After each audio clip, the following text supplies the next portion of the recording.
Buenas noches.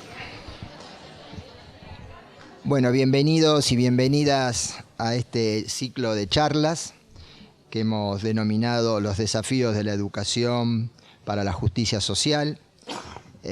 Hoy nos complace presentar al licenciado Carlos Cullen, que nos va a dar una charla sobre los desafíos éticos que constituyen a la educación. Estos ciclos de charlas comenzamos a organizarlos el año pasado con graduados de las carreras de gestión educativa y de educación y con el Centro de Estudiantes del Departamento de Planificación y Políticas Públicas. Bueno, asisten a estas charlas docentes, alumnos de la universidad y también docentes y alumnos de los institutos y de las escuelas de la zona, lo cual es para nosotros una satisfacción muy importante porque consideramos que una de las funciones centrales de una carrera de educación es tener un intenso vínculo con el sistema educativo local. Y bueno, hoy es a través de este medio, de estas charlas, pero es ánimo nuestro y de todos los compañeros docentes y también de la organización estudiantil, ampliar ese vínculo a otras formas de trabajo. Es decir, por ahora lo que hemos hecho es invitar a reconocidos especialistas del campo de la educación, pero bien podríamos pensar otras formas de diálogo con el sistema educativo local, donde fueran los propios actores locales los que estuviesen sentados de este lado, por ejemplo. Bueno, no vamos a robarle más tiempo a nuestro invitado. Yo voy arbitrariamente a decir algunas cosas referidas a su intensa actividad académica, a su trayectoria académica, que es muy dilatada y rica y compleja. Carlos Cullen estudió en Santa Fe, Córdoba, en Chile, en Buenos Aires. Hizo estudios de doctorado en Friburgo, en Alemania, sobre la filosofía de Hegel. Fue becario de organismos de cooperación de Alemania. Fue docente en diversas universidades nacionales, entre ellas la Universidad de Buenos Aires, donde dictó cursos, fue titular de cátedras de ética, de filosofía de la educación, también problemas filosóficos en psicología, en la Facultad de Psicología de la Universidad de Buenos Aires. Fue secretario académico de esa facultad, director de maestría. Bueno, fue invitado en universidades del exterior, en distintos países. Es investigador categoría 1 del programa de incentivos, es evaluador externo del CONICET. Es profesor del doctorado en educación que dicta la UNLA con la Universidad Nacional de 3 de Febrero y la Universidad Nacional de General San Martín, así que aquí hay docentes que lo tienen a Carlos Cullen de profesor. Bueno, tuvo cargos en la gestión de la educación en la ciudad de Buenos Aires y tiene una vasta obra publicada, siendo los títulos recientes Entrañas éticas de la identidad docente, Ciudadanía en jaque, Perfiles éticos políticos de la educación, Autonomía moral, Participación democrática y cuidado del otro, Crítica de las razones de educar, y un poco antes, Reflexiones desde América, un trabajo sobre filosofía latinoamericana, Fenomenología de la crisis moral, y bueno, numerosos artículos en muy diversas publicaciones. Bueno, le damos la palabra a nuestro invitado. Gracias, Daniel. Bueno, buenas noches, ya se puede decir noche, ¿no? A todas y todos. Es un gusto estar una vez más, ya estuve alguna vez en esta universidad. Es un gusto también participar de estas jornadas que me parece, por lo que me han ido comentando, tienen una significación muy especial y creo que promete para mejorar las cosas, que es lo que todos queremos. Quiero también agradecer especialmente la presencia de Daniel Toribio, que no lo dijo, pero yo se los cuento. Yo le dirigí su tesis de licenciatura, fue alumnito mío. ¿No es así? Y me voy a permitir, porque me comprometí conmigo mismo, desde el año 2006, agregar algo a mi currículum, que es vasto, es verdad, pero nada más que por las canas. Pero hay una cosa que yo agrego siempre, fuera del libreto. Digo desde el 2006, y es que soy abuelo. Mi nieta mayor tiene en este momento 7 para 8, 2006, y hay otros 2 indiecitos preciosos de 5 y de 3. O sea que volví a la escuela, entre otras cosas, lo cual me hace mucho bien y muy feliz. Bueno, ahora sí vamos a empezar a trabajar un poco, pero de veras es un gusto compartir un rato con ustedes. ¿Se escucha bien? Sí. Yo preparé unos esquemitas que pueden ayudar por aquello de que los filósofos siempre tenemos la sensación de que cuando hablamos a gente que no es de filosofía, por aquello del imaginario social, pueden pensar ustedes que vamos a decir cosas muy raras y no son raras ni tan así, pero puede ayudar a tener un esquemita. No es más que un esquema, no esperen gran desarrollo tecnológico. Son meramente esquemas. Con el tiempo creo que voy a lograr que se muevan un poquito, esas cosas, pero por ahora son simplemente unos esquemas. Bien, entonces lo que acordamos es que les hablara de los desafíos éticos que constituyen la educación. Así quedó finalmente el título de esta conferencia. Y yo quiero empezar por decir algo que es central, que educar, antes que ninguna otra cosa, cuando uno teoriza sobre esto, es una acción, no es un mero movimiento natural. Y acá me sale el profesor de 40 años de ética, que es el inicio de la ética. Esta distinción ya la hacían los griegos. No es lo mismo actuar que el mero movimiento natural. Todos los vivientes tienen movimiento, nacen, crecen, mueren. Todos, las plantas, los animales, los humanos.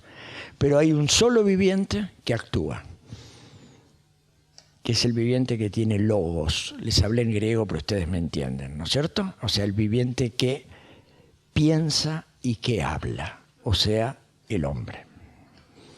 Esto del viviente que tiene logos, ustedes lo conocen como el animal racional, que es una mala traducción. La buena traducción es el viviente con logos, porque logos no es solo razón, sino que es también palabra. Entonces yo quiero empezar por ahí, porque esto es lo que va a poner desde el vamos en una reflexión que hacemos sobre la educación, la cuestión ética. Por una razón muy sencilla, porque si es acción el educar, si es acción, hay 2 condiciones que se ponen en juego para que algo sea una acción. Una, que sabemos de alguna manera lo que hacemos. Lo sabemos. Y la otra, que en algún sentido podemos hacerlo o no hacerlo, o hacerlo de otra manera. Esto es propio de las acciones. Y por eso entra en juego el problema ético intrínsecamente en la educación, porque esa acción no es un movimiento natural. O sea, donde sabemos lo que hacemos y podríamos no hacerlo o hacerlo de otra manera. O sea, supone que somos agentes que pensamos, hablamos y somos libres. El acto de educar en este sentido es contingente, a diferencia de los movimientos naturales, que decía ya el viejo Aristóteles, siempre lo ponemos como viejo Aristóteles, en realidad esto lo dijo cuando era joven. A diferencia de los movimientos naturales que son necesarios. En cambio, la acción es contingente. Puede ser, no ser o ser de otra manera. En este sentido, se pone en juego la libertad y por eso la educación, y sería mi primera afirmación fuerte, tiene como ámbito reflexivo propio lo que nosotros llamamos técnicamente la filosofía práctica o la filosofía de la acción. O sea, es parte de una reflexión sobre la acción, siendo dentro de la filosofía práctica la más importante, la ética, justamente.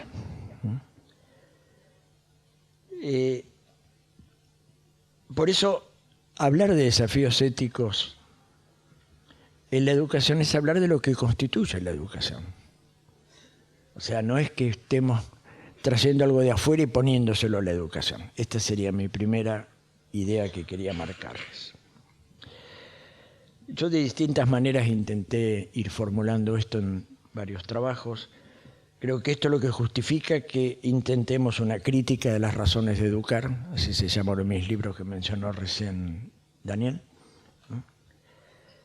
Que delineemos perfiles éticos políticos en la educación, que nos animemos a ver las entrañas éticas de la identidad docente. Cité en este párrafo 3 títulos de libros míos, pero digo, no por ser libros míos, sino simplemente porque son los temas que me preocupan, ¿entienden? Que es... Incluso creo que tenemos que, por varias razones, atender a lo que nuestra larga memoria histórica nos está sugiriendo sobre la educación y, más que nada, los desafíos actuales que tienen que ver con la justicia social precisamente. Poné la primera, por favor. Ahí está más o menos. Ven, lo que voy a hacer es esto simplemente, ¿eh? Es para ayudarles un poquito a ir siguiendo. Justamente desde estos lugares vale la pena preguntarse por cuál es la educación buena. Ustedes me dirán, profesor, ¿qué me está diciendo? Eso, porque puede que estas acciones sean buenas o malas, que es justamente la tensión propia de la ética, ¿entienden? O sea, que sean de alguna manera de acuerdo a una idea de bien o que se alejen de esta idea de bien. Ustedes se estarán preguntando, y con toda razón, y toda la historia del pensamiento hasta nuestros días se lo sigue preguntando, ¿qué entendemos por el bien?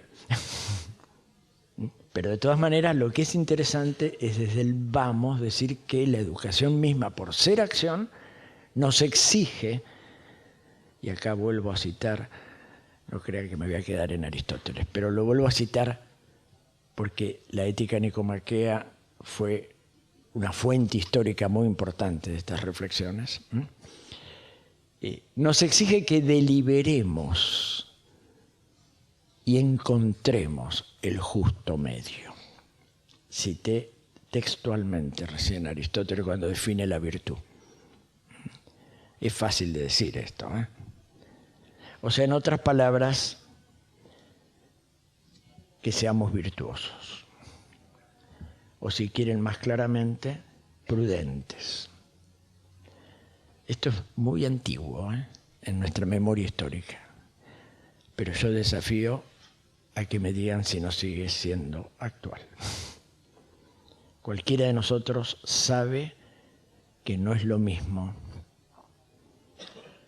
actuar sin haber pensado lo que hace y todo lo que viene detrás. ¿Se está siendo imprudentes o prudentes? Y la forma sencilla de entender esto, ¿qué es? ¿Cuándo somos prudentes? Cuando elegimos el justo medio.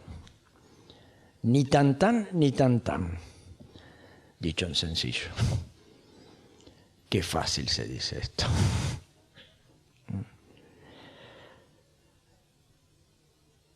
Pero vale la pregunta que fue formulada mucho más claro, bastante después, por primera vez, con claridad, y que nos sigue presionando, por supuesto. Quiero decir, esta es una cosa que tiene que ver con un desafío que emerge de la misma idea de educación. Si la educación que estamos dando está en la línea del bien o no está en la línea del bien. Está bien, discutamos qué es el bien. Y de hecho toda la historia del pensamiento en nuestra memoria, desde los griegos hasta acá, venimos discutiendo esto. Pero no deja de ser importante tener presente esto. Yo al menos no se lo regalo a nadie. Quiero decir, creo que sigue siendo válido que, como sabemos lo que hacemos y podemos hacerlo, no hacerlo o hacerlo de otra manera, cuando educamos, que deliberemos y elijamos la mejor manera, o el bien, que tiene que ver con no pecar ni por exceso ni por defecto. Vuelvo a decir que fácil se dice todo esto. En concreto, en cada situación, etcétera, todos ustedes saben muy bien que no es sencillo. Pero vino una segunda cuestión muy clave, que es la pregunta por cuál es la educación justa. Y esto exige ya algo más. Tiene que ver con poner en juego, y esto fue logro, sin duda ninguna, en nuestra memoria histórica, de la gran revolución que produjo el mundo moderno en el pensamiento y en otras cosas, pero hablo del pensamiento por el momento, que es el tema de poner en juego principios propios de la justicia, que son básicamente, desde el siglo XVI formulados hasta nuestros días, libertad e igualdad. Nos llenamos la boca con estas palabras. O sea, son principios básicos de justicia, son la libertad y la igualdad. Más aún, es importante entender que la educación es una esfera particular de la justicia. Tiene sus propias normas, más allá de las normas generales de toda la vida social, que uno las puede englobar en los principios de libertad e igualdad. Pero hay principios específicos. Esto lo señaló muy bien un pensador, Thomas Bolzer, que decía: hay que estar atento a las trampas que hacen los que sienten que tienen el bien predominante. Y le llama bien predominante aquel que de alguna manera tiene un valor tal en una determinada situación social que permite transgredir las normas de cada esfera, las normas particulares de cada esfera de la vida social. Les pongo un ejemplo y me lo van a entender rapidísimo. El valor predominante, dice este autor, y creo que no nos cuesta mucho entenderlo, en este momento de la historia, es un libro nuevo nuevo, si les mencioné uno de hace 25 siglos, uno de hace 20 años es anoche, está claro.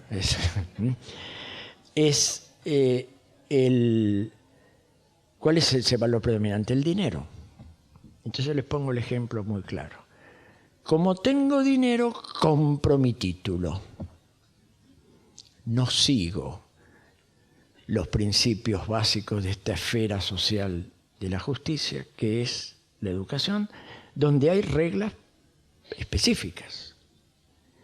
Quiero decir, ¿me entienden? O sea, es como que fuera un valor que, por ser predominante, puede imponerse y romper y transgredir las reglas de otros valores. Entonces creo que es muy importante defender, no solo cuando hablamos de justicia relacionada con la educación, no solo estos principios básicos de libertad e igualdad, sino de alguna manera los principios específicos, porque es una esfera específica de la vida social. No es lo mismo educarse que trabajar.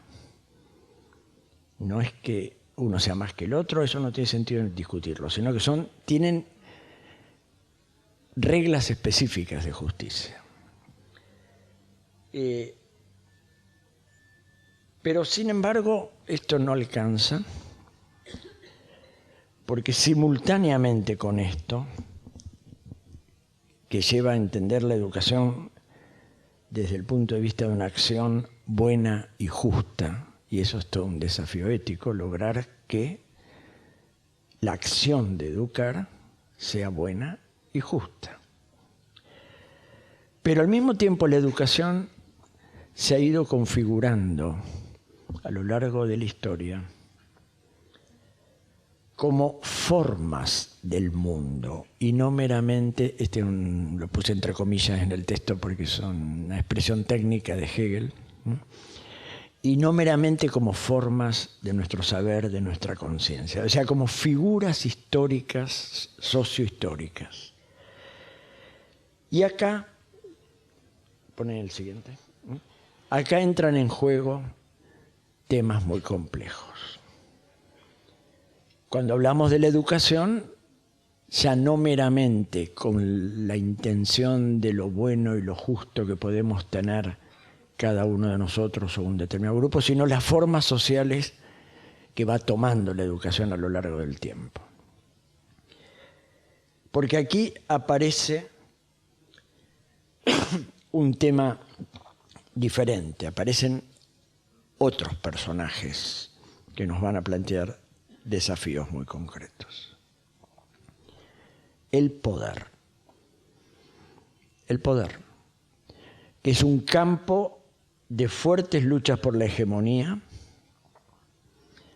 y donde juega sin duda aquello que llamó Foucault la microfísica del poder en las dinámicas institucionales de la escuela o del profesorado o de la misma universidad. Pero además también juega en las relaciones maestro-alumno y en las relaciones alumno-alumno. O sea, no es solo la macrofísica de las políticas públicas en sus diversos niveles de concreción. Creo que es muy interesante acostumbrarnos, y esto sí ha sido de los últimos años, a entender, cuando hablamos de la presencia del poder, no solo el nivel macro, sino también esta microfísica, así le llama Michel Foucault, esta microfísica del poder que tiene que ver con dinámicas institucionales, con formas de relacionarnos, con montones de otras cosas. Esto va configurando maneras de ir entendiendo social e históricamente la educación, cómo juega el poder. Pero no es solo el poder. Si se trata de configuraciones sociales e históricas, juegan también, obviamente, las relaciones económicas.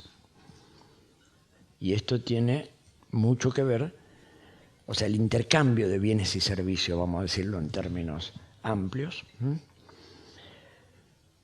que nos obliga a discutir temas que en general podemos ponerle el título de la relación de la educación con el mundo del trabajo,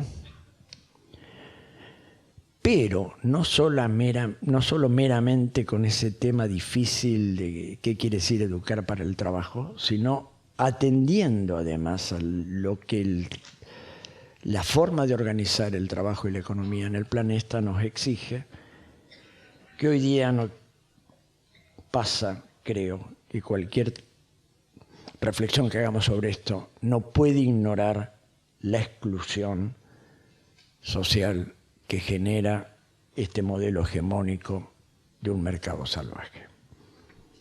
Y entonces esta primera idea de la educación buena y la educación justa empieza a tener que vérselas con temas más complejos.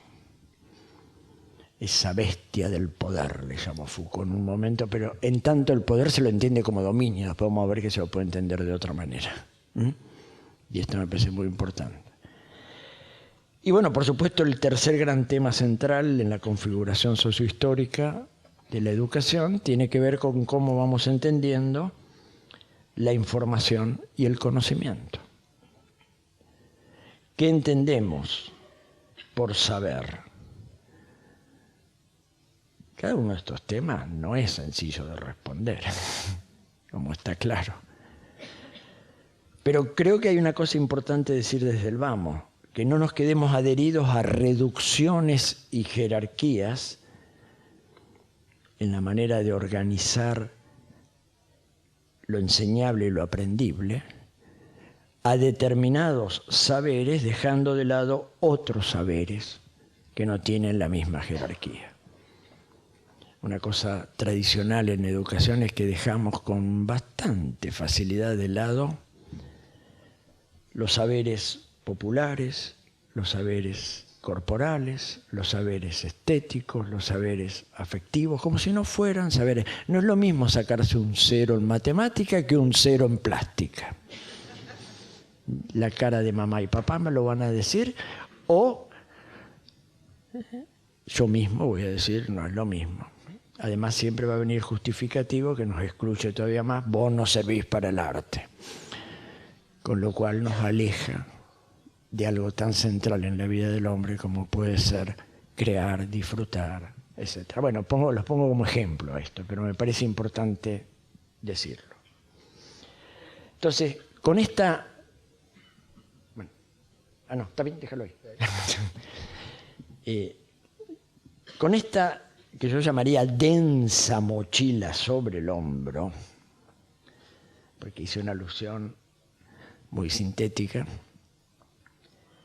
yo quisiera detenerme un rato en el acto mismo de educar, que es constitutivamente ético y político, y reflexionar sobre lo que doy en llamar la intención sapiencial del acto de educar. Sapiencial, distinguiendo en esto sabiduría, que incluye lo ético justamente. Cuando decimos, por ejemplo, este hombre es sabio, y estamos queriendo decir es prudente, actúa bien, no, es justo. No es sabio en el sentido de que sabe mucho. Digo, hago estas aclaraciones porque a veces el lenguaje cotidiano nos confunde un poquito las cosas. Porque yo creo que es constitutivamente el acto de educar ético y político, y por eso pone en juego una intención sapiencial. Quisiera detenerme a aclararles un poquito esto. Yo tomo la palabra intención aquí en un registro técnico importante, que es el fenomenológico, que habla de la intencionalidad, tender hacia. Nuestro saber tiende hacia algo que es el objeto de ese saber. A eso se le llama técnicamente la intencionalidad. No es intención en el sentido psicológico de la palabra, tengo la intención de hacer algo, sino que nuestro conocer, nuestra conciencia, es una apertura como sujetos hacia algo que conocemos, y o sea, que tiende hacia ese algo. Está tomada la palabra en su sentido latino original, tender hacia algo. Intendere, tender hacia. Entonces, es interesante en este registro, empezando por ahí, aquello que abre al sujeto que actúa, el docente, y al otro sujeto que actúa, el que aprende, que lo abre, y esto fue quizás lo más interesante que nos legó este gran movimiento que se llamó la fenomenología de finales del siglo XIX y comienzos del XX, de Edmund Husserl, nos abre al mundo de la vida. Es decir, ¿de dónde sacamos lo que sabemos? Del mundo de la vida. Lo que pasa es que en ese mundo de la vida, y este es todo un tema, se entrecruzan muy diversas comprensiones del acto de educar. Y en este sentido, el esfuerzo, y esto es un desafío, trabajoso ciertamente, es tratar de, y voy a usar otra palabra técnica de la fenomenología, reducir una supuesta tesis naturalizada del campo educativo. Como si el campo educativo tuviera una sola forma de ser entendido. Y lo naturalizamos. Porque esto se entrecruza en el mundo de la vida. Hay distintas formas de entender. Mire, señorita, o mire, maestro, a mí no me importa que el chico aprenda mucho. Lo que me importa es que sea bueno. No digo que está mal que sea bueno el chico, Pero eso implica una representación de para qué lo mando a la escuela. O bien que diga, bueno, no me importa que estudie matemáticas o esto, sino que se abra camino en la vida. O frases de ese tipo, que no digo que esté mal y que sea una mala intención paterna o materna o de la tía o de la abuela. Pero el tema en juego es que esto está mostrando representaciones diversas que están jugando. Entonces, cuando pensamos la educación, un riesgo que tenemos es naturalizar determinadas formas hegemónicas de entenderla. Y creo que en este sentido, justamente, diría Husserl, este fenomenólogo que estoy tomándole prestado estas categorías, el esfuerzo es justamente reducir, poner entre paréntesis esas formas naturales de entenderlo y buscar cuál es el sentido. Pero no es fácil esto. O sea, no aceptar que nos vendan el obelisco, dicho en una forma más rápida y sencilla. O sea, lo naturalizado es aquello que se nos da como que no puede ser de otra manera. Este es uno de los temas de desafío más fuertes hoy día. Recién lo escuchaba Daniel cuando hablaba de las jornadas y de que tomaron hasta ahora un estilo, y él mismo dijo, perdón que te interprete, dijo justamente podríamos buscar otras maneras. O sea, no naturalicemos lo que es un encuentro de este tipo en una sola forma. Lo programaron así, quizás después vendrá otra, pero puede haber otras formas. ¿No? Creo que eso fue la intención de lo que dijiste y me parece importantísimo. Eso tiene que ver con no naturalizar.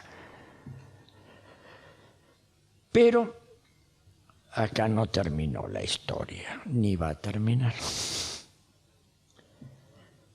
Por algo se tensionó en nuestra memoria, ya ahora me voy a referir solo al siglo XX y XXI, les prometo. Salvo que algún lapsus me haga ir un poquito más lejos, que puede pasar también. Se tensionó esta manera de ver las cosas porque Husserl decía, hagamos una reducción de estas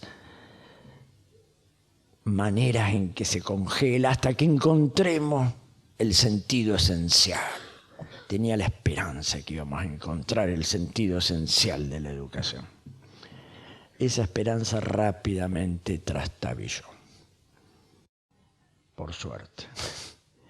¿Por qué? Porque empezó una crisis muy profunda que puso en cuestión esta idea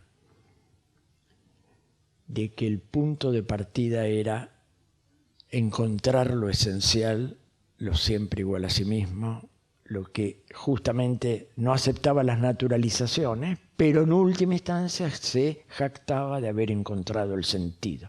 A veces en nuestra jerga más cotidiana decimos, el sentido profundo, lo encontré.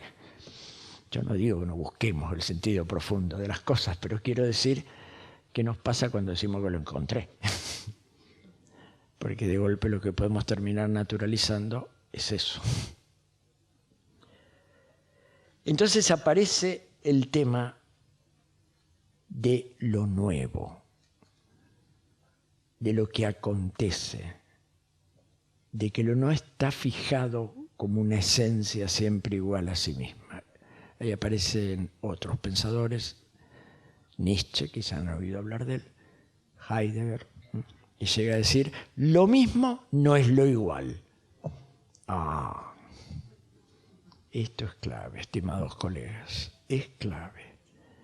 Porque saben que durante muchos siglos hemos creído que lo mismo es siempre igual a sí mismo. Si ustedes refrescan alguna neuronita de la lógica del bachillerato, se deben acordar del principio de la no identidad, o el principio de la no contradicción, perdón, principio de identidad. A no puede ser no A al mismo tiempo y bajo el mismo respecto. ¿Es verdad que se acuerdan? Es decir, es el principio de identidad, siempre igual a sí mismo. Y lo que aparece es la idea de que esto nos hace olvidar que la realidad acontece. Es decir, que aparece la diferencia. Y entonces el saber ya no es meramente encontrar un sentido esencial, sino animarnos a interpretar. Teóricamente este fue el paso de la pura episteme, esa palabra es griega, pero ustedes la conocen, ¿no es cierto? La ciencia, a la hermenéutica, que también es palabra griega. Yo no tengo la culpa, pero es nuestra memoria histórica, que quiere decir la interpretación. Y empieza a haber conflictos de interpretaciones. Porque nos abrimos a lo que excede, y esto es lo interesante, la mera traducción de lo que está en el mundo de la vida a un sentido esencial.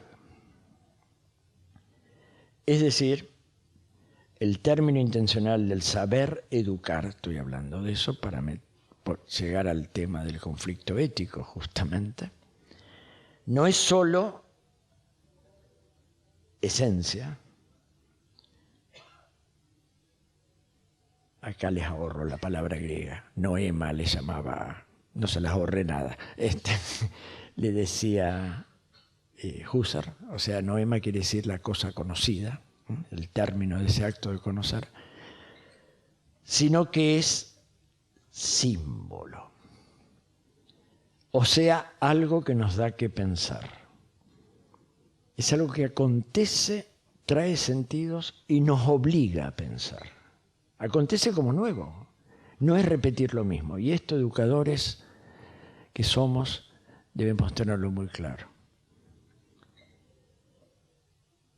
Entonces, en este sentido, el acto de educar, pásalo por favor, no es solo experiencia dadora de sentido, y en este sentido está atenta a no reducir o naturalizar distintos sentidos de la educación como si fueran el único, porque tenemos un sentido esencial, sino que desde la misma línea de no naturalizar, pero abiertos a lo nuevo, a lo que acontece, y entonces necesitamos interpretar.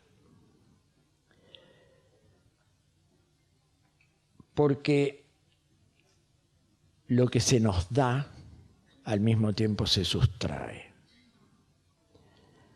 O para decirlo más fácil, si es que se puede decir más fácil, en lo dicho hay siempre algo no dicho. En lo que aparece y se nos manifiesta hay siempre algo que queda oculto. Y esto me parece que es un tema clave también para ponernos de acuerdo y entender mejor las cosas. Jacques Derrida, otro de los pensadores contemporáneos particularmente significativo, que está en la línea que abrió Nietzsche y Heidegger y la fenomenología misma, lo dice de una forma muy fuerte. Dice, el presente vivo, y yo lo gloso y digo, del acto de educar y de educarse, esto del acto de educar y de educarse lo agrego yo, pero este presente vivo del acto de educar está desquiciado por los fantasmas o espectros de lo ya no sido. O sea, en esto que nos aparece, este presente está desquiciado. Desquiciado quiere decir salido de quicio, ¿no? Acosado por los espectros o fantasmas de lo ya no sido, o que todavía no es, víctima de cualquier injusticia, y podríamos agregar para ser más claro, o de lo aún por ser en un mundo excluyente. Esto quita la tranquilidad, pero nos desafía abiertamente a no ilusionarnos con la mera presencia, sino saber que en la presencia hay ausencia. La idea de fantasma que utiliza él o de espectro es el libro donde habla de esto, empieza con Hamlet. ¿Se acuerdan la tragedia de Shakespeare? Este señor que mató a su propio padre y empieza con la calavera en la mano, porque el espectro, el fantasma de esa víctima lo persigue. Yo en esta dirección recojo los aportes, déjalo ahí, los aportes de quienes diagnostican en los tiempos que corren, y esta es una idea que también nos va a llevar de la mano a plantear claramente los desafíos éticos, que hoy día hemos perdido la posibilidad de entender que el enseñar y el aprender, la educación, además de acción, es experiencia, pero en un sentido muy particular, que es el que le da un autor que les recomiendo, Giorgio Agamben, y ya ahora estoy entrando al siglo XXI. Es un autor reciente, un filósofo italiano, que viene en la línea justamente de Foucault fuertemente. Y él dice que lo que nos pasa hoy día es que no sabemos tener experiencia. ¿Por qué? Porque hemos convertido la experiencia en experimento, porque la controlamos. O sea, una experiencia controlada es un experimento. Lo propio de un experimento es que uno controla las variables en juego para producir el efecto de lo que la teoría me dice que tiene que producirse. O sea, controlo la experiencia. Y hay otro mecanismo que hemos usado, que es banalizarla. Maestro, maestra, yo sé esto por experiencia, entonces no sabes nada. Si lo sabes solo por experiencia, no, estudia un poco. No quiero decir que nos quedemos contentos porque el otro me diga lo sé por experiencia. Pero el tema es la actitud. Porque ¿a qué nos cerramos detrás de estos dos mecanismos de controlar la experiencia o de banalizarla? Nos cerramos a lo nuevo. Nos cerramos a lo que acontece. Nos cerramos a entender que somos sujetos históricos. Es tan simple como esto.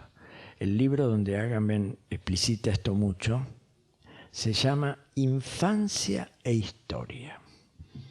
¿Y saben por qué se llama Infancia e Historia? Porque él entiende la infancia como el paso justamente de la mera lengua, del código, a la palabra, a tomar la palabra. Cuando un niño aprende a hablar, no inventa la lengua, lo que tiene es que encontrar su palabra. Y por eso inventa montones de palabras al comienzo y vive con el dedito preguntando ¿esto qué? ¿Esto qué? ¿Esto qué? Pero es ese momento que se está constituyendo en sujeto del lenguaje y de la historia, ¿entiendes? Esto es importantísimo, ¿eh? Entonces es interesante. Sin infancia no hay historia, dice Agamben. No quiere decir que si no nacen chicos no va a haber historia. Es obvio.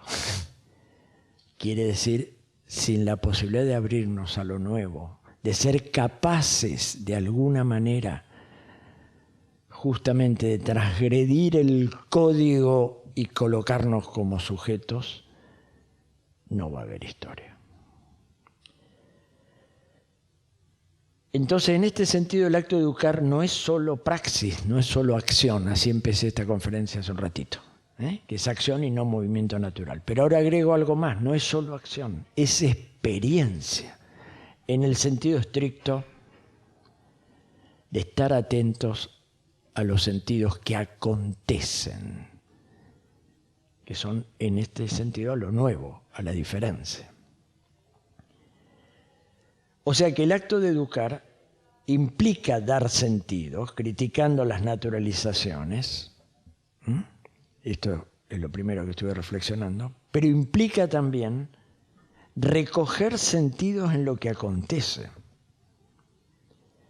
criticando la ilusión, por un lado, de la pura presencia y de la permanente repetición de lo mismo, o añorando que no se esté dando ese supuesto y modélico saber y entender. Les pongo un ejemplito sencillo. Los chicos de hoy no son como los de antes. Yo empezaría por decir, gracias a Dios, por suerte. Es decir, ¿qué está aconteciendo? Entonces, ¿qué queremos decir no son como los de antes? O el alumno de hoy no es como antes. O cuando yo le digo que haga algo, o más grave todavía, los maestros no son como los de antes. O si quieren más grave todavía, la escuela no es la de antes. Y así podríamos ir ascendiendo. Ahora, ¿qué quiero decir con esto? Fíjense cómo la tendencia a no aceptar la historia, ¿entiendes? Y lo que acontece. En realidad lo primero que tendríamos que hacer es preguntarnos qué está aconteciendo, cuál es la diferencia, qué nos está enseñando esto que acontece. Y a partir de ahí sí, sin negar, sin perder la memoria, pero no convertir la memoria en nostalgia, ¿entiendes? Yo obsesivamente suelo decir, no es lo mismo memoria que nostalgia. Ojalá no perdamos nunca la memoria, pero que no la confundamos con la nostalgia. Que dicho sea de paso, o no tan de paso, un poco para animar esto que está siendo medio denso, es el epíteto que le puso Homero a Ulises. ¿Se acuerdan de la Odisea? Este buen señor que salió con su nave y que estaba convencido de que iba a pasar todas las pruebas y a él no le iba a pasar nada. O sea, todo lo nuevo que iba a ir encontrando lo iba a reducir a lo mismo, siempre igual a sí mismo. El canto de la sirena, nadie lo podía escuchar porque quedaba atrapado y seducido. Pero él fue vivísimo. Se ató en el palo, ¿se acuerdan de esta historia? ¿No es cierto? Se ató en el palo y fue tan vivo, astuto es la palabra que utiliza Homero, fue tan astuto que le metió tapones a los remeros, como él era el capitán de la nave, se iba a volver loco gritando cuando escuchaba el canto de la sirena, entonces no lo iban a escuchar. Pero ¿saben cuál es el otro? O sea, uno de los epítetos que le pone es que es astuto. Y el otro epíteto que le pone es que era nostalgioso. En griego, nostalgia quiere decir el dolor por el retorno. Algia es una palabra que ustedes la conocen porque hay muchas palabras en español que tomaron esa terminación, neuralgia, o sea, dolor. Y nostos quiere decir en griego el retorno, el regreso. O sea, sale y ya quiere volver. En el fondo, no quiere encontrarse con lo nuevo, quiere encontrar lo mismo. Bueno, lo pongo como un ejemplo de esto que estoy queriendo decir. O sea, que el problema no se trata de ser astutos como docentes, y entonces escuchar tranquilos el grito de las sirenas o encontrarnos con el gigante Polifemo, aquel que tenía el ojo en la frente, que era terrible, porque vamos a encontrar la forma de... sin, en última instancia, atender a eso que está aconteciendo y que nos está diciendo. Claro, a lo mejor eso me obliga a que yo cambie algunas cosas. O a que la escuela cambie algunas cosas.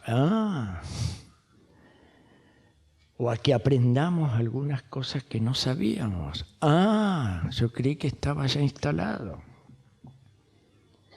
Entonces es preferible ser astuto, darle la vuelta. La palabra griega para ser astuto es muy interesante si la traducimos literalmente, porque nosotros como lenguaje cotidiano la usamos. Es polutropon, que quiere decir en griego el que le encuentra la vuelta. Eso lo usamos muchas veces nosotros. Este es tan vivo que le encuentra la vuelta. O sea, ninguna dificultad lo deja mal parado. Siempre queda... O sea, más aún la palabra vivo a veces la usamos en ese sentido. Este es un vivo, es decir, siempre le encuentra la vuelta. Polítropon quiere decir el que está abierto a muchas vueltas. Le va a encontrar. Y de hecho se la encontró en todos los desafíos que fue teniendo, menos el último. Ya que me metí con Ulises, lo cuento, porque se encontró que su fiel esposa Penélope, que se suponía que destejía de noche lo que tejía durante el día, esperándolo a Ulises. había tenido algún affair por ahí. Bueno, esto dicho sea de paso, es por eso ese poema escrito hace muchos siglos, fue medio fundacional para Occidente, ¿entienden? Porque generó de alguna manera, como dicen Horkheimer y Adorno, dos autores muy importantes de la Escuela de Frankfurt, generó un mito muy fuerte, una especie de imagen de lo que es mantenerse firme y ser capaz de llevar todo a uno mismo. Yo no te pregunté cuánto tiempo tengo y soy un peligro hablando, pero bueno. El auditorio. Ustedes me hacen señas y se cansan. Sí. Entonces, yo creo que es muy importante entender que la educación es un desafío ético porque por definición es acción. Y tenemos que deliberar el bien, principio de justicia, pero además es experiencia. Nos tenemos que ver con lo que acontece, con lo nuevo, y ahí el desafío va a ser si somos capaces de abrirnos a eso, y ese es el desafío ético, y tratar de interpretar los sentidos, o si vamos a decir, soy astuto y de acá no me mueve nadie. O sea, si nos vamos a atar al palo y taparle el oído a los remeros. Que no es lo mismo, ¿entiendes? O sea, si vamos a ser capaces de aprender de lo que acontece. Pero el momento central de lo que les quiero plantear en realidad empieza recién acá. No teman, pero pasa por favor. Lo más profundo de la intención ético-sapiencial del acto de educar es precisamente que no es meramente un acto de dar o recibir sentidos, ni intención meramente como motivo para actuar, sino saben que es primariamente el acto de educar responsabilidad. Y acá me voy a detener un sentido, un ratito. ¿Qué quiere decir responsabilidad? En buen español quiere decir capacidad de dar respuesta. ¿Estamos de acuerdo? O sea, en realidad ese es el sentido primero de la palabra responsabilidad. Yo tomo esto de otro filósofo contemporáneo pues murió hace 10 años, Emmanuel Levinas, que dice en última instancia, ¿qué quiere decir que somos responsables y de qué? Que podemos responder a la interpelación ética del otro en cuanto otro. Cito literalmente a Levinas. Es decir, en realidad es la interpelación ética del otro en cuanto a otro el que me hace responsable. O sea, yo sé que puedo responder porque alguien me llama. ¿Qué sentido tendría decir que tenemos responsabilidad si nadie me llama? Después viene el segundo sentido de la palabra responsabilidad, que es el que usamos más habitualmente, que es, me tocan la puerta, yo la escucho, porque puedo responder, y ahí viene una alternativa. O le abro la puerta y le digo, pasa, o se la cierro en las narices. ¿Me siguen? Digo, esto ¿saben por qué es muy importante? Porque fue uno de los temas más centrales y para mí clave en la educación, porque la educación empieza por sabernos interpelados éticamente por el rostro del otro, de los otros, y que yo también en tanto otro, maestro, docente, profesor, interpelo éticamente al otro.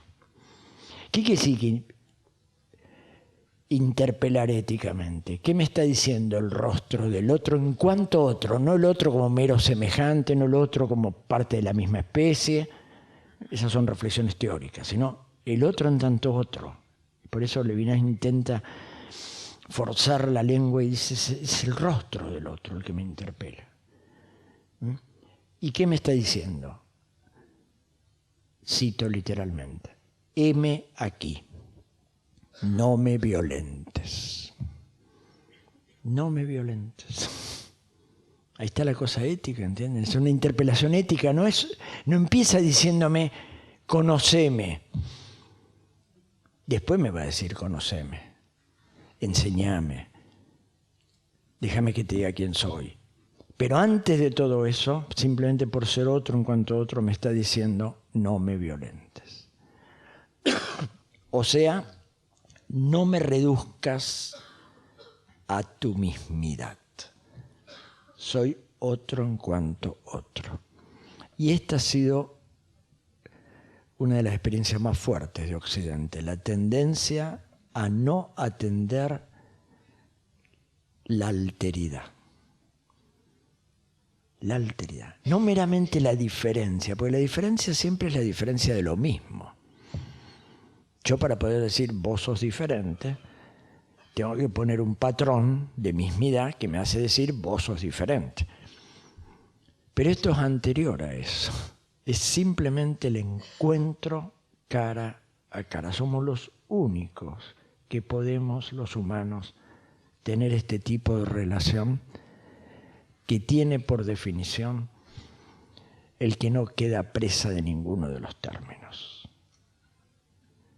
No se los dije bien difícil como lo dice Levinas. Se los digo. Es la relación que en la relación se absuelve de la relación. No hablé en chino ni en japonés.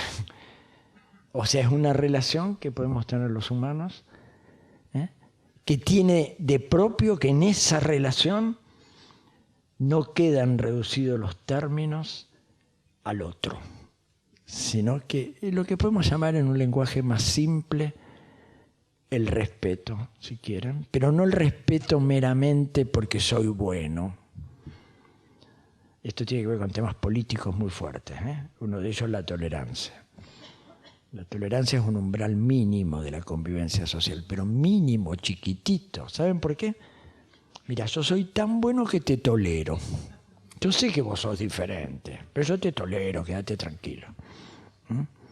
Eso sí, agrego aunque no se lo diga, te tolero mientras no te metas conmigo. En realidad, y el otro me dice, pero escúchame, no es meramente que me tolere, yo te quiero contar quién soy y por qué soy diferente así. No, no me importa, haz lo que quieras, yo te tolero. Lo único que te pongo como límite es que no te metas conmigo. La tolerancia fue importante cuando se quiso romper con las tremendas guerras de religión en el siglo XVII inglés entre protestantes y católicos. Ahí nació la idea de tolerancia en el Estado moderno, pero es un umbral mínimo de la convivencia social. Lo que es importante es dar el paso siguiente, que es aprender los unos de los otros, que no es lo mismo, ¿entienden? Y además, el punto de partida no es que yo soy bueno y por eso te tolero, sino que vos sos otro y debo respetarte, que no es exactamente lo mismo. ¿Estaría claro? Y esto me parece que en educación es clave. Además, estimados colegas, tenemos el privilegio, los docentes, si me permiten decirlo así, de cotidianamente sabernos interpelados por el rostro de otros en cuanto otros. Está bien, simultáneamente tenemos el riesgo de reducirlos a la imagen que nos hacemos del otro, o sea, a nuestra mismidad. ¿Estaría claro? Esta idea que para mí es central para hablar de la ética y la educación tiene que ver básicamente con el tema de que educar empieza por ser siempre una respuesta a la interpelación ética del otro en cuanto a otro, pero respuesta ética quiere decir empieza por no ser violencia. Y no estoy hablando de la violencia meramente, de la violencia física obvia, sino de la más sutil. Escúchame, pero yo tenía una imagen tuya que era, sí, pero, no te me vayas de ahí, porque vos sos esto que yo me imaginé. Ahí reduzco la alteridad a la mismidad, o sea, el contenido de mi saber. ¿Más o menos queda claro? En ese sentido está bien que los educadores cultivemos la prudencia, que asumamos la tarea como una obligación moral, que luchemos por una política educativa justa, que seamos capaces de criticar todo intento de naturalizar los sentidos y todo intento de reducir lo que acontece meramente a lo que podemos captar como presente sin darnos cuenta de que en eso presente hay algo ausente. Pero lo que primariamente nos tendría que mover es la responsabilidad en este sentido que acabo de explicar. ¿Y saben cuál es la categoría que se tomó a partir de acá y que me parece gráficamente muy linda porque tiene una carga muy fuerte? Lo que fundamenta todo acto de educar es la hospitalidad. Es una hermosa palabra. La hospitalidad, o sea, la capacidad de acoger, de dejarse interpelar y a partir de ahí abrir la puerta, dicho metafóricamente. Si no partimos de ahí, esa expresión que a veces uno escucha, ¿no? No, yo con estos chicos no me meto, no los puedo soportar ni que no les abro la puerta. Metafóricamente lo digo. Les abro la puerta pues no me queda otra, tienen que entrar al aula. Pero hay que ver si les abro la puerta de la acogida interior, ¿entienden? Sí. Perdón que lo diga de una forma un poco simple, pero en última instancia lo que estoy queriendo insinuar, porque esto está en juego siempre y además es lo que nos va a permitir las más fuertes experiencias humanas. Si esto está ausente, ¿qué quiere decir? Que hablamos de amor, de amistad o de justicia. Y mira, yo quiero tanto a esta persona y hace tantos años que estoy con ella que apenas mueve un pelito ya sé lo que piensa. Fenómeno, mientras sea otro. Si lo reduces a esa imagen que vos te haces, se acabó la relación, ¿entiendes? Lo más maravilloso que tenemos los humanos es que podemos tener relaciones muy intensas, pero sobre la base de esta responsabilidad ética, sin reducir la alteridad a la mismidad.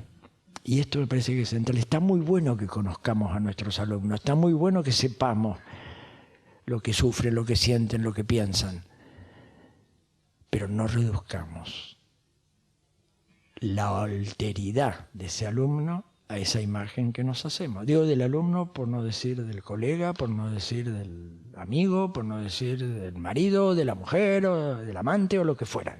No sé si está claro lo que estoy queriendo insinuar.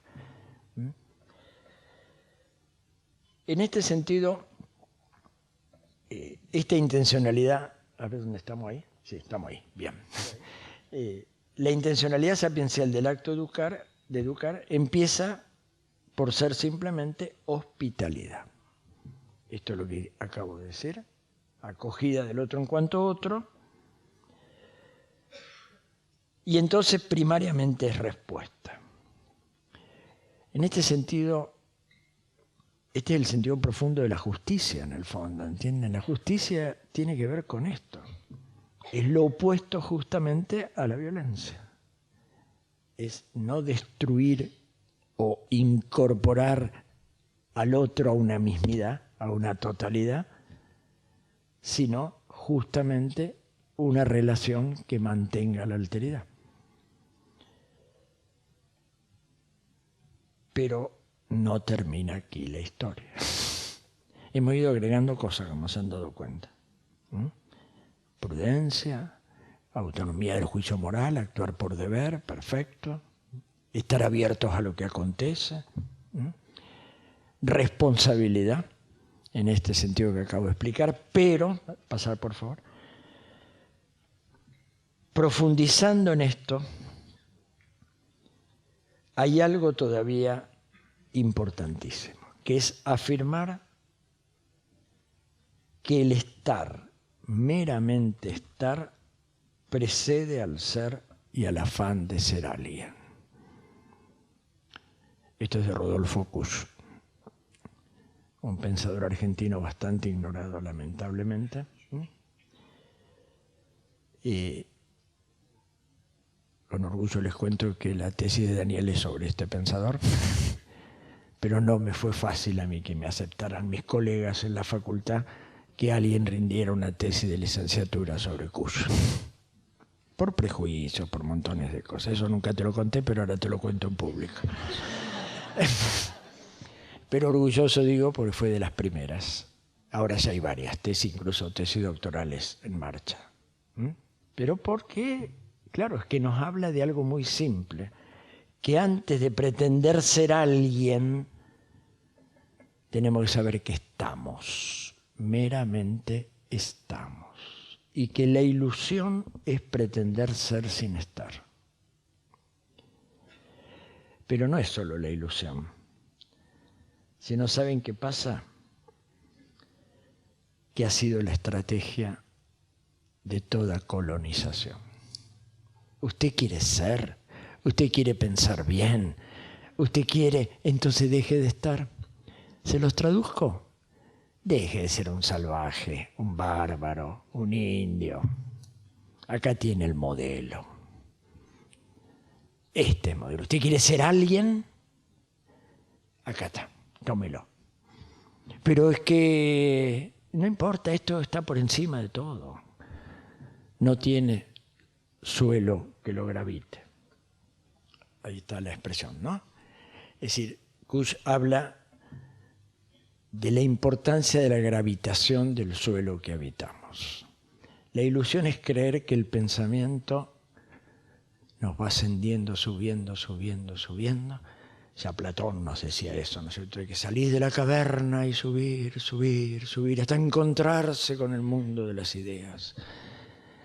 O bien hay que dejar las apariencias y tomar lo esencial. O bien hay que saber que tenemos un instrumento en nuestra cabecita que nos permite, no para todo, pero las cosas más importantes, nos permite convertirlas en objetos. Es decir, en algo que nosotros le ponemos la ley. En realidad, son todas estrategias dominadoras. Y esto me parece, estimados colegas, que es uno de los temas claves. Y dicho de una manera muy simple, quizás uno de los desafíos éticos más difíciles. Saber estar. Y no pretender ser docente sin estar. Lo cual quiere decir no ilusionarnos con una imagen modélica que trasciende toda situación, como si fuera lo mismo. Bueno, todos sabemos que no es lo mismo, pero lamentamos que no sea lo mismo.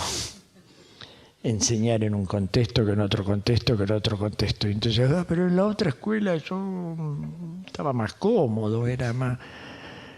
Y acá no sé qué hacer. Perdón, lo digo también de nuevo con ejemplos muy simples y quizás tontos, pero lo que estoy queriendo insinuar simplemente es hasta dónde nos animamos a estar. Este mismo pensador dice en un momento, si sabemos estar, podemos crear el mundo de vuelta. El tema es que sepamos estar, y no es fácil.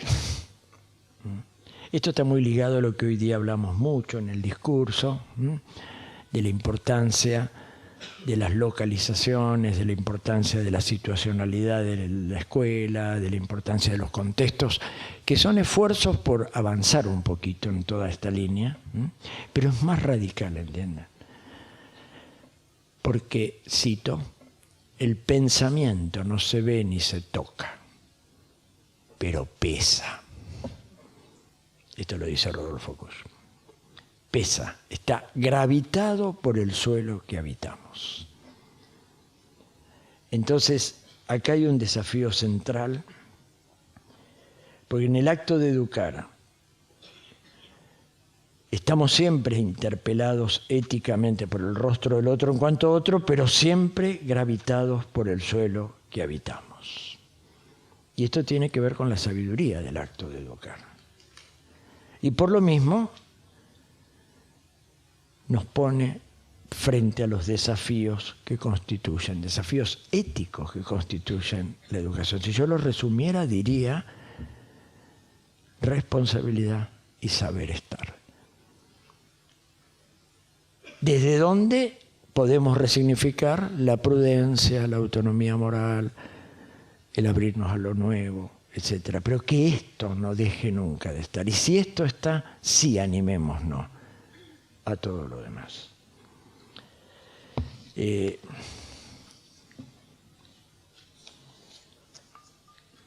Bueno, voy a saltar un poquito porque estoy demorando mucho. Entonces, a partir de aquí yo les propondría, como reflexión final, para dar lugar también a que podamos, si quieren, conversar un poquito sobre estas cosas, me gustaría insinuar desde esta idea de la educación entre el estar siempre gravitados por lo solo que habitamos y la interpelación ética del otro, me gustaría hacer una reflexión sobre lo que podríamos llamar la mirada pedagógica, la mirada educativa y los desafíos éticos que trae. ¿Puedes pasar?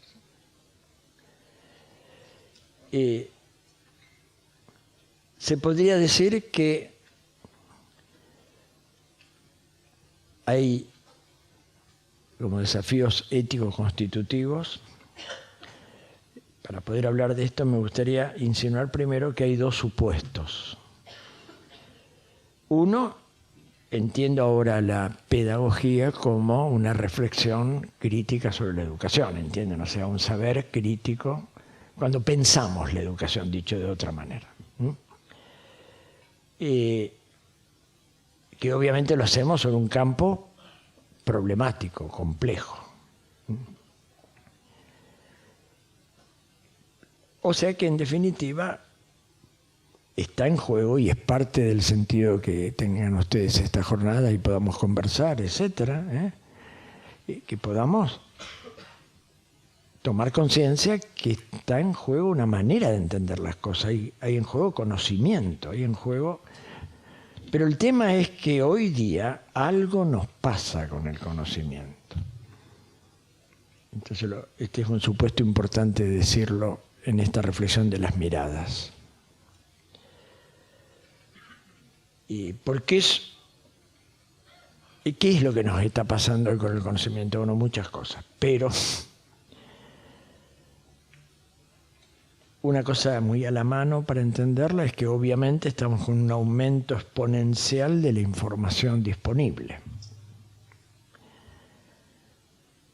pero que corre el enorme riesgo de que caigamos en lo que yo llamé alguna vez el fetichismo de la información, transformada en mercancía, cosa que hoy día es un tema crítico importantísimo, porque nosotros educadores nos la tenemos que ver todos los días con el conocimiento de distintos tipos. Y ustedes saben muy bien que no es lo mismo estar informados que conocer. Yo creo que este es uno de los desafíos más importantes hoy día en este planeta. La tendencia a confundir conocimiento con información. Yo puedo estar muy informado y no conocer. Entonces, este es todo un desafío fuertísimo y que nos obliga, de alguna manera, a estar atentos críticamente a esto. Pero además, aparte de este aumento exponencial de la información, hay un marcado riesgo de dispersión en el saber educativo, en la mirada educativa, que también está pasando a nivel más global con el conocimiento por esta especie de multiplicación de disciplinas, subdisciplinas, hiperdisciplinas, etc. Yo creo que el tema, de todas maneras, más de fondo, que lo que nos pasa con el conocimiento, por suerte lo hemos podido explicitar en estos últimos años, es que nos hemos ilusionado con que no está gravitado y está gravitado. Lo que expliqué hace un rato. O no nos hemos dado cuenta que antes de conocer estamos interpelados éticamente por el otro. Vuelvo a los dos temas que planteé ayer. En este sentido, creo que podemos plantear algunos itinerarios de esta mirada que creo que son significativos.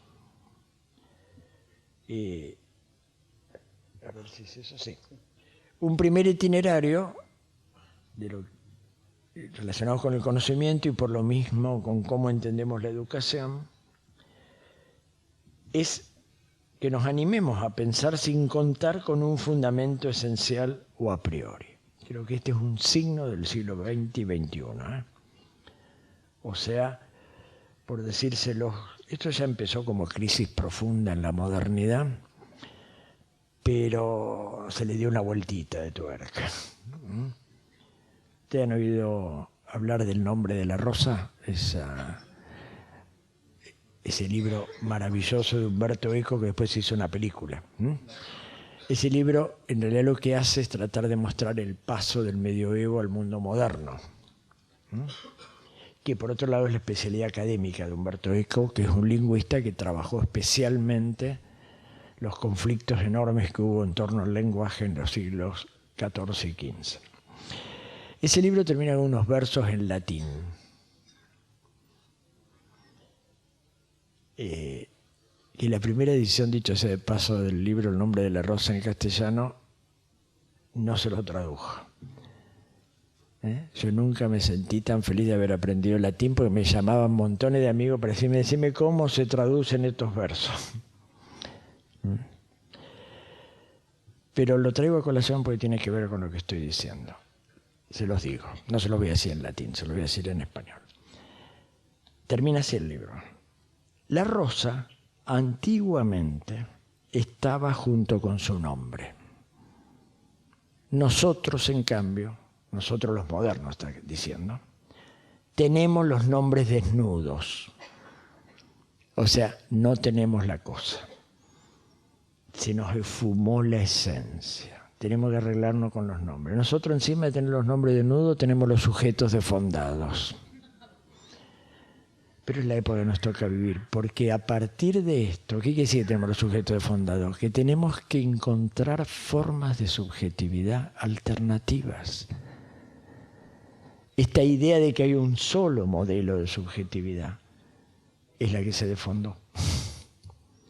Ahora, esto es todo fácil de decir, pero ¿cómo operamos con estas cosas? Y cómo las vivimos y las discutimos. Es interesante porque en esta primera crítica, haber entendido que no hay un fundamento siempre igual a sí mismo, como lo dije hace un ratito, es una cosa que se bifurca en la crítica. Por un lado está esta idea que se metió por los caminos de buscar hacer genealogía y deconstrucción, uso dos palabras muy fuertes de la jerga teórica contemporánea. Genealogía no de buscar un origen, sino todo lo contrario, de tratar de ver qué relaciones de poder en un determinado momento histórico y en un caso específico generaron que tomemos como la única forma de entender la verdad o el sujeto esta y no otra. Es el gran mérito de Foucault, haber trabajado esto, siguiendo en esto a Nietzsche, que escribió un libro que se llama La genealogía de la moral. Y la deconstrucción, que es la otra metáfora que se utiliza, muy fuerte también en el pensamiento contemporáneo y que se metió en el discurso pedagógico, quizá lo han escuchado por ahí, que tiene que ver con justamente de alguna manera no dar las construcciones que se han ido haciendo teóricas o institucionales o formas de entender las cosas como que no pueden ser deconstruidas. O sea, es como si dijéramos volver a preguntarnos las cosas. Un ejemplo que quizá ustedes conocen porque se suele trabajar en educación mucho, que es, sobre todo cuando se trabaja en las carreras de ciencia de la educación, lo institucional, esta distinción que Castoriadis formuló como lo instituyente y lo instituido. Y en el fondo el tema es cómo a veces lo instituido tapona lo instituyente y entonces pierde sentido, ¿entiende? Porque lo instituyente es lo que le da sentido a la institución. Si yo entro a una escuela y lo único que me interesa es ver el organigrama, ver cómo están dispuestas las aulas, si tiene el baño de varones, el baño de mujeres, etcétera, etcétera, etcétera, y no veo, en cambio me pasa que si hago la investigación y empiezo a preguntar, ¿qué sentido le ve usted a la escuela? Y se lo pregunto al niño, se lo pregunto al maestro, se lo pregunto al papá, se lo pregunto al portero, se lo pregunto a la directora, y me encuentro con 20 relatos distintos. ¿Qué pasó con ese sentido? O encuentro convergencias, y entonces tengo que reconstruir, pero habiendo deconstruido un supuesto. No sé si ayuda para entender esta idea de la deconstrucción, que tiene, por supuesto, una densidad filosófica muy fuerte. El que inventó la palabra deconstrucción fue Heidegger, que se animó a decir que construyamos toda la historia de la metafísica, o sea, toda la historia de la filosofía. Señor Heidegger, no sea exagerado. Era un profesor de la Universidad de Freiburg, la universidad donde yo estudié. Yo no lo tuve, ya Heidegger estaba jubilado. Pero quiero decir que se anime a decir hay que deconstruir toda la historia. ¿Y por qué, señor Heidegger? Porque no hemos pensado lo único digno de ser pensado. Pero, muy fuerte, ¿entienden? ¿Cómo? Pero 25 siglos y no hemos pensado lo único digno de ser pensado. No. ¿Y qué es lo único digno de ser pensado? ¿Y qué responde Heidegger? El ser. Pero, señor Heidegger, si los filósofos no hacen otra cosa que hablar del ser, duermen con el ser, sueñan con el ser, pasean con el ser. Sí, pero lo entendieron como cosa, como objeto, como esencia, y no lo entendieron como acontecer.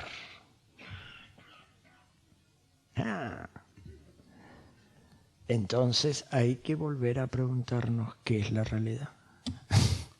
Es increíble. Si ustedes buscan en una enciclopedia o en el Google o donde quieran nombres de los títulos de las obras filosóficas del siglo XX, se van a encontrar que hay muchos grandes pensadores que se vuelven a preguntar ¿qué es filosofía?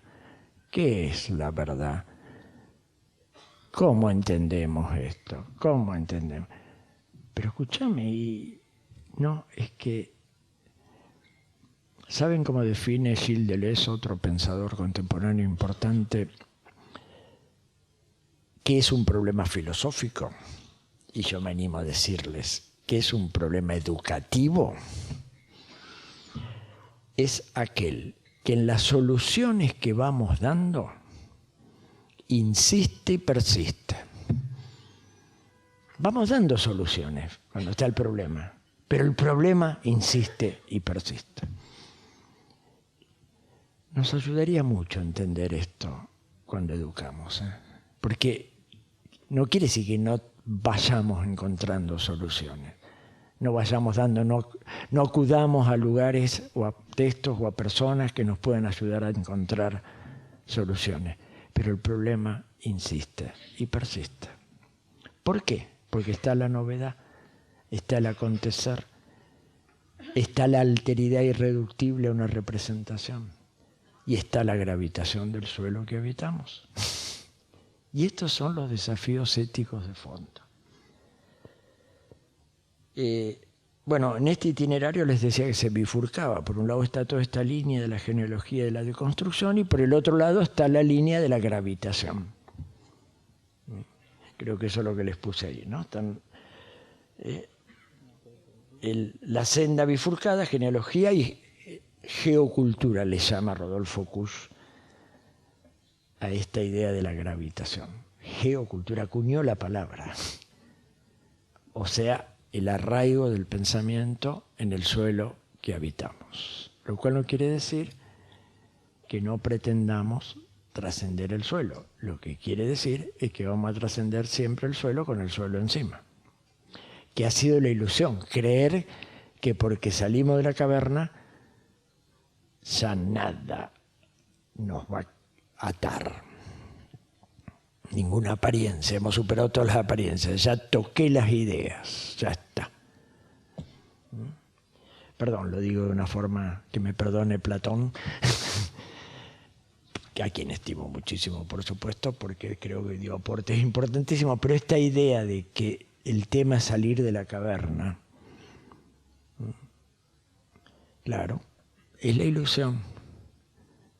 O la otra ilusión que nos formuló el mundo moderno, dejemos el estado de naturaleza donde todos somos salvajes, el hombre, el lobo para el hombre, y entremos al orden social. Fenómeno. Pero seamos conscientes de lo que Rousseau nos advirtió, que habló sobre el contrato social, como ustedes saben. En el Emilio, ese trabajito que se suele leer en educación, porque se supone que es como un tratado pedagógico, dice en un momento, yo creo que es contradictorio pretender educar al hombre y educar al ciudadano. ¿Cómo, Rousseau? Y sí, porque si educo al hombre, lo tengo que dejar que pase, que huela el aroma de las flores, que vea el vuelo de los pajaritos, que disfrute, que goce. Pero si educo al ciudadano, tengo que convertirlo en súbdito. Es interesante, porque Rousseau no fue el primer contractualista, hubo otros anteriores, ¿entienden? El contrato social de Rousseau es casi un siglo después de la idea del Leviatán y del contrato social que planteó Hobbes y un poquito después John Locke. Es decir, es otra cosa. Pero me parece interesante tener presente estas cosas. Hay una tensión, ¿entienden? Que es el desafío ético, porque el problema insiste y persiste. Quizás tengamos que cambiar la manera de decirlo, pero en última instancia el problema nos insiste y persiste. Vamos dando soluciones y estamos queriendo educar al hombre y al ciudadano. Tenemos incluso materias curriculares ahora que hablan de esto. Pero no deja de ser un problema que insiste y persiste. Estaría más o menos claro lo que estoy insinuando como problema, ¿no? Bien, y lo de la intención de la crítica geocultural, en el fondo, es una crítica al etnocentrismo elitista del logos occidental. Acá se me fue todo cuidado, les dije con todas las letras las cosas. ¿Por qué es eso, entienden? Es decir, en última instancia, etnocentrismo quiere decir creer que lo mío es todo. O sea que esto es lo único y es el modelo de humanidad, el modelo de subjetividad, el modelo de pensar bien, el modelo de ser. Y por eso es interesante cuando uno se da cuenta esta tensión. Hay otro itinerario que se plantea en términos de tensión entre una actitud monológica y una actitud dialógica. Y esto también me parece un paso importantísimo en la discusión contemporánea. Está puesto ahí como la segunda, ¿no? Un supuesto monológico, yo pienso, yo debo, yo... Bueno, buena parte del debate contemporáneo, sobre todo a partir de autores como Rawls y como Habermas, sobre todo, es insistir en la posibilidad del diálogo emancipador, etc. Quiero decirles simplemente para señalarles temas que van generando preguntas. O sea, en ese primer tema, que tiene que ver con la deconstrucción y la geocultura, el desafío es si sabemos estar o si quedamos pegados a lo mismo, siempre igual a sí mismo, si nos abrimos a lo nuevo. Este es un desafío ético, ¿entienden? Y que como educadores lo tenemos por educar, no por ser quienes somos ni por estar donde estamos, sino simplemente porque elegimos educar. Y educar es acción, es experiencia y es responsabilidad, que es lo que vengo diciendo. Y acá aparece el tema, de nuevo, de estar siempre interpelados por el rostro del otro en cuanto a otro. Ustedes me dirán, profesor, es un obsesivo usted con eso. Tienen razón, porque me parece que es la clave de todo acto educativo. Empezar por la ética. Empezar justamente la ética en este sentido, de la responsabilidad de no pretender reducir la alteridad a la mismidad. O sea, dejarnos interpelar éticamente por el otro en cuanto a otro. Como no me dicen nada, voy a decirme yo mismo. 8 menos 10. ¿Es mucho? ¿Aguantan un poquito más? ¿O dejamos un tiempito para preguntar algo? Yo quería simplemente, ¿les pongo los títulos nada más? Para la próxima visita. No, que se me fue la mano. Es que lo peor que yo tengo es que salgo del libreto, porque me gusta sentir más y entonces si hubiera leído, hubiera cumplido, pero se hubieran aburrido más todavía. No, ¿saben qué preguntas me haría yo? Dejo con esto y hablemos un poquito.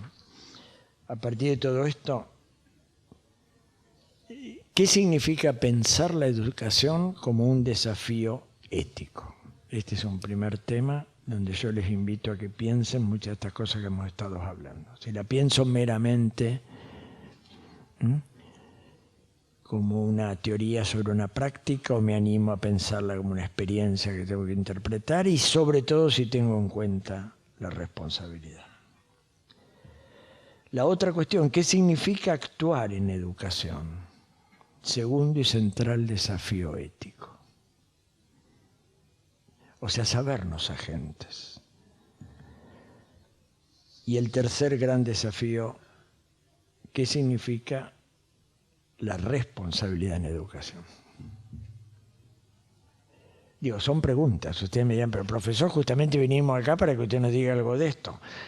No que nos haga preguntas, no, la idea es dejarles esto. Yo quería darme el gusto de terminar con una cosa. ¿Qué es esto? Yo creo que la ética docente, o el desafío ético para la docencia y la educación, se juega justamente en saber estar siempre expuestos a la interpelación ética del otro en cuanto a otro, siempre abiertos a lo nuevo que acontece y anudando. Esta es la parte que no alcancé a explicar en detalle, pero se los digo ahora al final. Anudando el cuidado de sí y el cuidado del otro. El cuidado de sí, que es una expresión de Foucault, del último Foucault, que habla de la ética del cuidado de sí. O sea, resistirnos a que se nos tome como objetos o como cosa. Y resistirnos a tomar al alumno como cosa o como objeto, aquello que Paulo Freire llamaba la educación bancaria. Pero tiene que ver también con nosotros mismos. Yo he escrito bastante sobre el tema, ¿qué relación tiene el docente con el conocimiento? Porque es un tema muy central, ¿entienden? Es nosotros mismos, deseamos saber.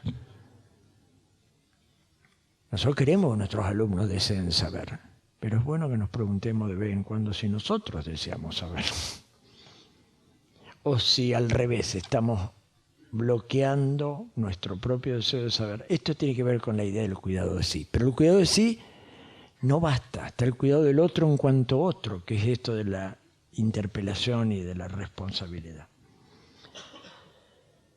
El cuidado de sí y el cuidado del otro es lo mismo que decirles la libertad y la justicia. Pero en última instancia con una tensión, y este sería mi mensaje final. Una tensión entre la hospitalidad y lo que acontece. entre el cuidado del otro y el cuidado de sí, tratemos de anudar esta tensión. Pero tratemos de anudarla juntándola con alegría. Benito Baruch Spinoza, un filósofo que yo respeto particularmente, que fue también muy olvidado por la academia hasta estos últimos 100 años.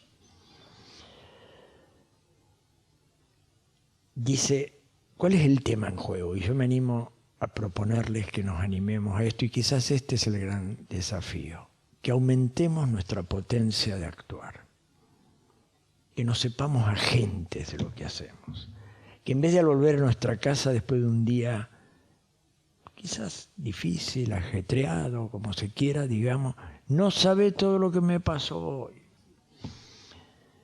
Encima usamos la metáfora de Homero. No sabe la odisea que tuve. Qué pocas veces volvemos y decimos, no sabes todo lo que hice hoy, de lo que fui agente, no que me pasó. Lo que me pasó es una causa exterior. Por supuesto que no podemos ser agentes de todo. Nos van a pasar cosas de lo cual no somos agentes, las causas no son externas. Pero este mismo Spinoza nos dice, en lo que no podemos ser agentes, aumentemos nuestra potencia de actuar, para lo cual animémonos a saber, a conocer, a andar los caminos, sin las ilusiones, agregaría yo, esto no lo decía Spinoza, de creernos desgravitados, pero ante las cosas que de alguna manera no somos agentes, que nos pasan, que la causa es exterior, tenemos un síntoma que nos puede dar una línea interesante. Estemos atentos a qué nos pasa con eso. Y dice él, ¿qué nos produce? ¿Alegría o tristeza? Si nos produce alegría, aumenta en nosotros la potencia de actuar. Aunque nosotros no hayamos sido la causa, aumenta en nosotros. Y quizá en un lenguaje más de la calle diríamos, nos dan más ganas de vivir. En cambio, si disminuye en nosotros la potencia de actuar, nos da tristeza. Lo cual no quiere decir que nos sintamos tristeza en determinadas circunstancias, ¿entienden? Pero una cosa es sentir tristeza en una circunstancia y otra cosa pasarse el día en la cama, ¿entienden? Ahí más bien que llame a alguien que me ayude. Perdón, lo digo de esta forma un poquito rápida, pero me parece muy interesante esto. Aumentar, para mí, el desafío es seamos lo más agente que podamos. Y en lo que no podemos ser agentes, estemos atentos si nos produce alegría o tristeza. Si aumenta en nosotros la potencia de actuar o la disminuye. Porque ¿qué más quiere un poder dominador en este planeta que una sociedad de poetas muertos? O sea, ¿se acuerdan de esa película? O sea, sin imaginación, sin creatividad, etcétera. Y una sociedad de ciudadanos tristes. Y yo diría que es lo peor que nos puede pasar como docentes, que terminemos diciendo, a esto no lo cambia nadie, siempre lo mismo, no se puede hacer nada. Estamos renunciando a la potencia de actuar y al imaginar alternativas. Y estos son estrictos desafíos éticos, y que creo que comunitariamente los podemos justamente reforzar y profundizar. Bueno, dejo acá. Y en todo caso abrimos, si tienen ganas de preguntar alguna cosa. ¡Oh, qué bueno!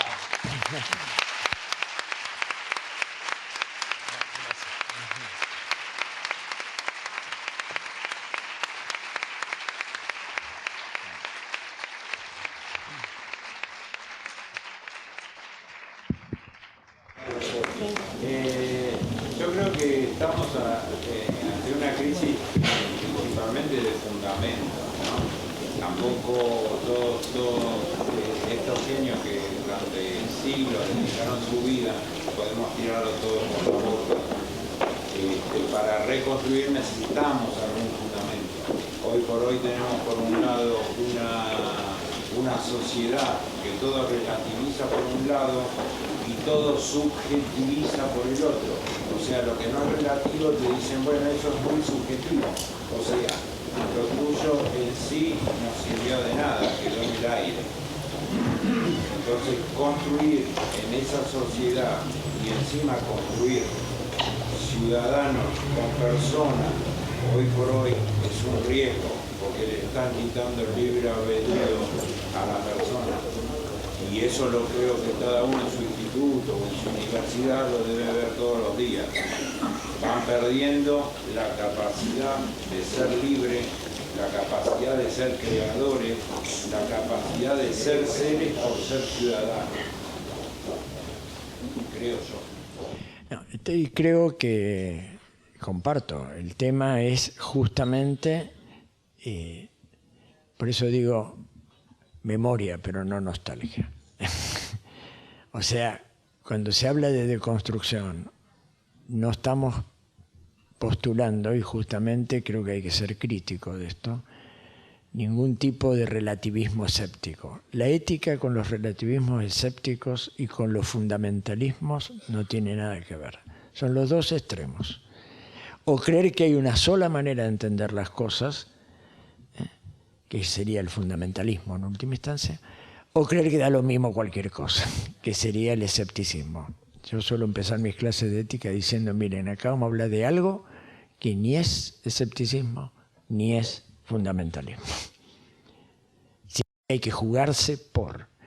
Ahora, la alusión que vos haces a esta especie de relativismo, entre comillas, subjetivismo, etc., tiene que ver mucho con una sociedad que de alguna manera ha puesto de relieve ciertas cuestiones como las valiosas, que tienen que ver con el consumo, que tienen que ver con la instantaneidad, que tienen que ver de alguna manera con la apariencia.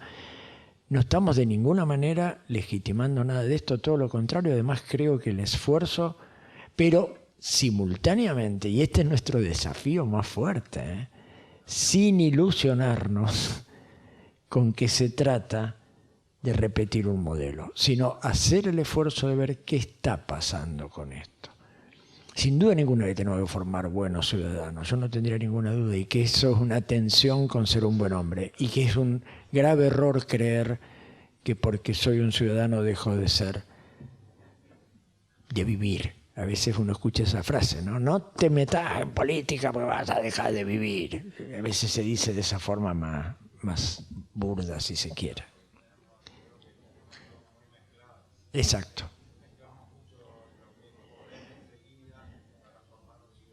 Sí.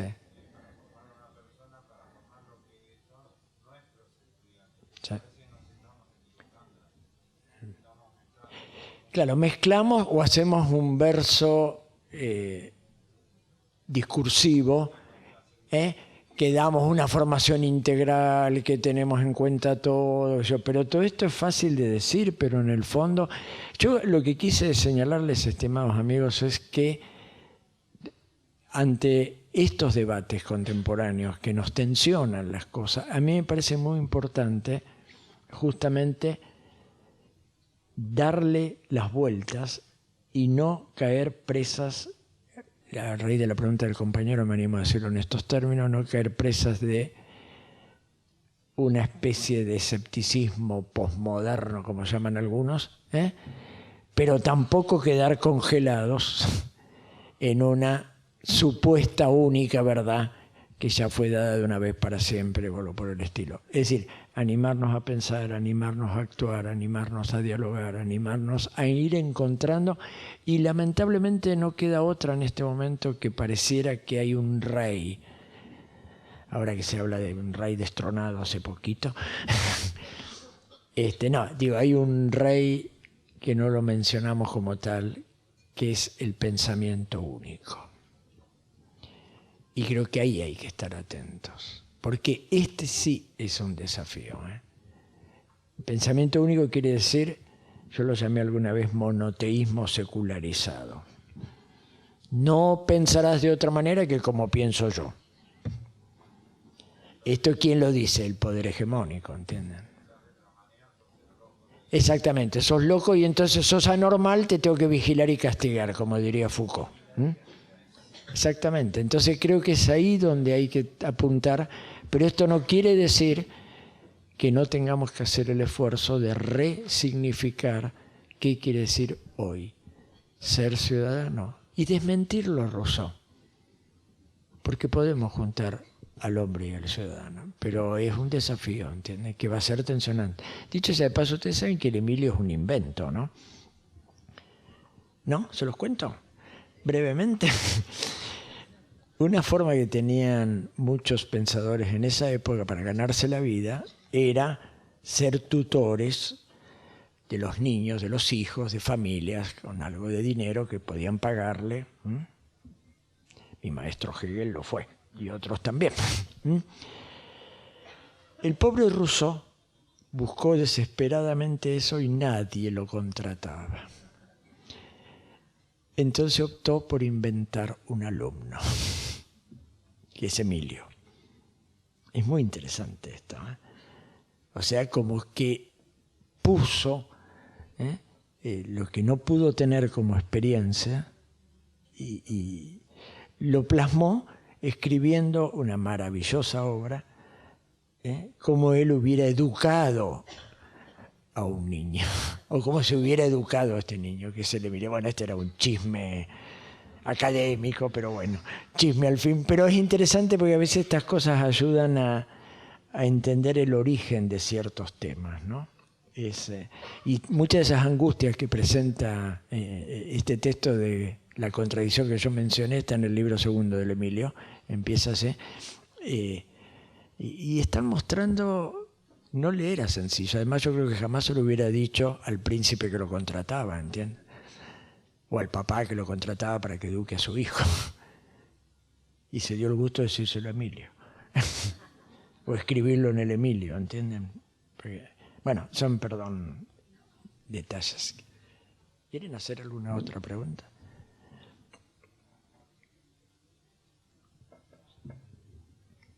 No hablen todos al mismo tiempo.